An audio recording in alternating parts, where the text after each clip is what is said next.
Hello, good morning dear students. Class 12th की chemistry में आज हम लोग सरफेस केमिस्ट्री पृष्ठ रसायन का थर्ड पार्ट, जिसे कोलॉइडी अवस्था, कोलॉइडियल स्टेट कहते हैं, इसके विषय में पढ़ेंगे। कोलॉइडियल अवस्था। अंग्रेज वैज्ञानिक थॉमस ग्राहम ने सन 1861 में कोलॉइडी अवस्था का, पदार्थों की भौतिक अवस्था का अध्ययन कर रहे थे। उन्होंने बताया कोलॉइड शब्द का उन्होंने स्थापना किया। उन्होंने बताया कि विभिन्न पदार्थों के विलयनों का, भिन्न भिन्न पदार्थ लिया, जैसे चाक लिया, चीनी लिया, इन सबको जल में घोल करके एक विलयन बनाया। उनको जंतु झिल्ली या जंतुओं का, जैसे आमाशय वगैरह था, जंतुओं की झिल्ली थी, पादप झिल्ली, पादप की पौधे की झिल्ली थी, या चर्म पत्र, पार्चमेंट अर्ध पारगम्य झिल्ली होती है, इनमें से विसरित कराया। विसरित का मतलब होता है आर पार निकालना, इस पार से उस पार ले जाना। विसरित कराया और इसके आधार पर उन्होंने पदार्थों को दो वर्गों में वर्गीकृत किया। कौन कौन से दो वर्ग थे? पहला था क्रिस्टलाव, दूसरा था कोलॉइड। क्रिस्टलाव जिसको कहते हैं क्रिस्टलाइड्स, दूसरा है कोलॉइड्स। तो सबसे पहले हमने क्रिस्टलाइड्स के विषय में, क्रिस्टलाव के विषय में जानते हैं। क्रिस्टलाव क्या होता है? वे पदार्थ जिनका जलीय विलयन चर्म पात्र यानी कि पार्चमेंट झिल्ली से तेजी से विसरित हो जाए, तेजी से सुगमता से निकल जाए। जैसे जल है, तो जल में तो कोई अवरोध है नहीं, तो वो क्या होगा? सुगमता से विसरित होगा, अर्ध पारगम्य झिल्ली से तेजी से विसरित हो जाएगा। लेकिन अगर उसमें यूरिया घोल दें तो यूरिया का कण घुलने से वो पास होने से इनकार कर देगा, जल्दी से नहीं निकलने देगा। गोंद है तो जल्दी से कहाँ उससे निकल पाएगा? गोंद माने लेई कहाँ जल्दी निकल पाएगी?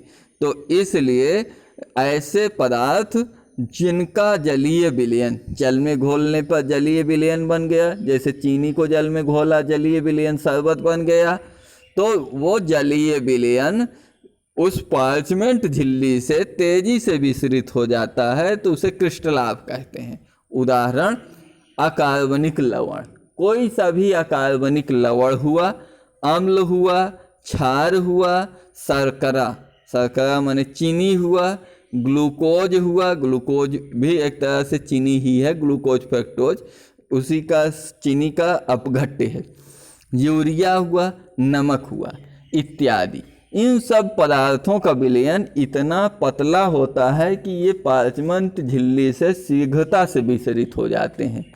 अतः ये क्या कहे जाएंगे? क्रिस्टलाव कहे जाएंगे। अब इसके पश्चात हम कोलॉइड के विषय में पढ़ते हैं। कोलॉइड क्या है?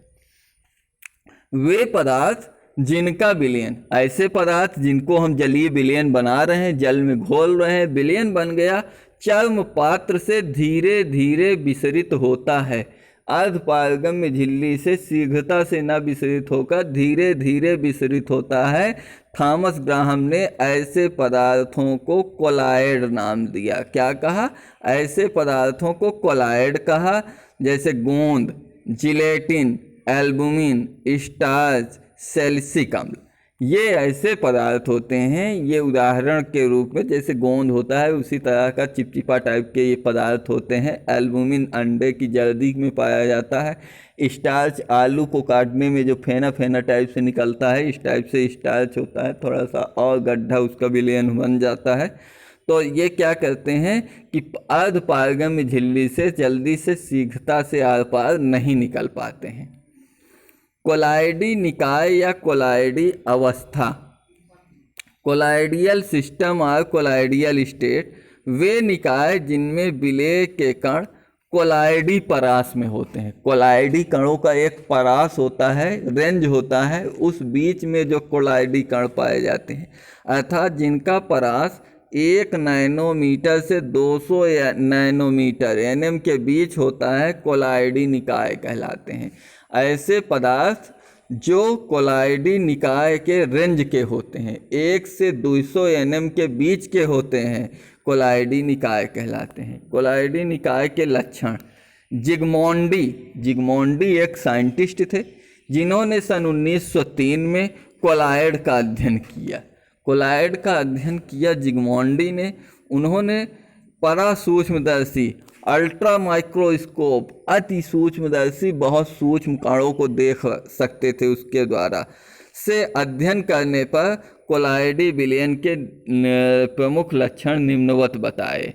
पहला लक्षण, कोलाइडी निकाय एक विषमांगी तंत्र होता है, समांगी नहीं होता। समांगी क्या होता है? जैसे चीनी एवं पानी का विलयन समांगी है, तो समांगी वह होता है जिसमें एक समान रूप से विलेय घुला हो, उसको समांगी कहते हैं।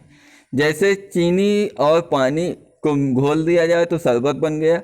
अगर किसी पात्र में रख दें और पात्र में ऐसी कोई सुविधा हो कि नीचे से टोंटी से निकालने की सुविधा हो, तो नीचे से निकालें या फिर ऊपर से डुबा करके निकालें, एक समान मीठा या खट्टा या फिर नमकीन हो, तो ऐसा विलयन समांगी कहलाएगा।